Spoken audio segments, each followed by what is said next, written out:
Thank you, Mr. President. Let me also thank Ambassador Momen for his capable chairmanship of the Peacebuilding Commission's Organizational Committee in 2012 and congratulate Ambassador Vulovic on his assumption of the chair for 2013. I thank them both for their briefings today.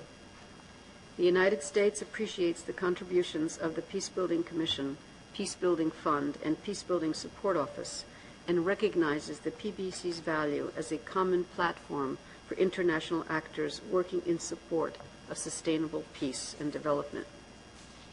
From mobilizing resources to developing partnerships to building bridges among different UN entities in support of peace-building objectives, the PBC continues to evolve to reach its full potential.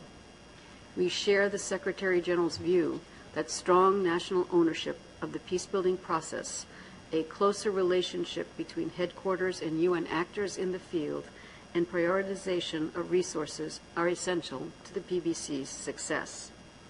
In this regard, I'd like to focus on 3 areas where the PBC has great opportunity for added value: political governance, economic governance, and justice and security sector reform. Mr. President, peace and security require basic political agreement on the structures of government and the rules of politics. Effective, resilient, and inclusive governance institutions are essential to ending recurring conflict and enabling long-term, broad-based economic growth and development.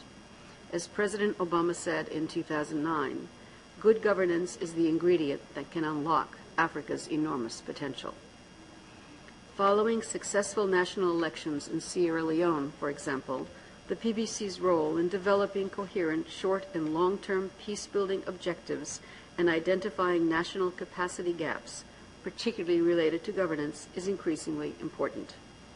International support, however, cannot substitute for the national government nor overcome the absence of a durable political settlement.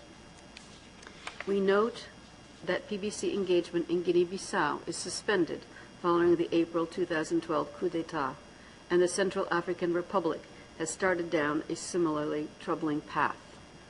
Before the CAR can stabilize and develop, constitutional order must be restored, and the Libreville and N'Djamena agreements must be implemented.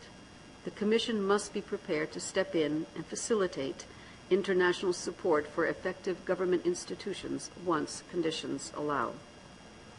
Unlocking the vast, untapped potential of women as political leaders and in building governance institutions is also essential.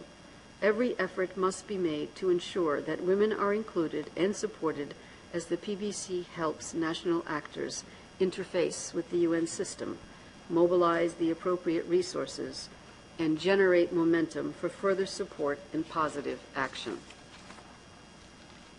Economic governance is equally important for post-conflict peace-building and recovery. Partnerships with the World Bank, the IMF, and regional development banks are critical since they have the tools and expertise to build the capacity of institutions of public finance.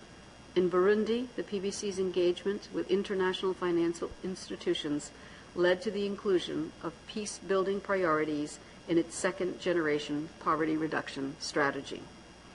Furthermore, thanks in no small part to the efforts of Ambassador Sager and the country configuration, more than $2.5 billion was pledged at the October 2012 Burundi Partners Conference. Indeed, the PBC's ability to mobilize resources and to ensure inclusivity of women and underrepresented groups is crucial for countries transitioning from conflict to development phases. But donors must have confidence in a country's capacity to absorb and manage its contributions responsibly. Beyond the necessity of capable political and economic governance, ordinary citizens must feel safe and secure in their daily lives for peace building to succeed. They need to be able to trust in the rule of law and the state's security forces. Yet, in the aftermath of conflict, there is usually a need to build up the justice sector, while the security sector is typically in need of reform and downsizing.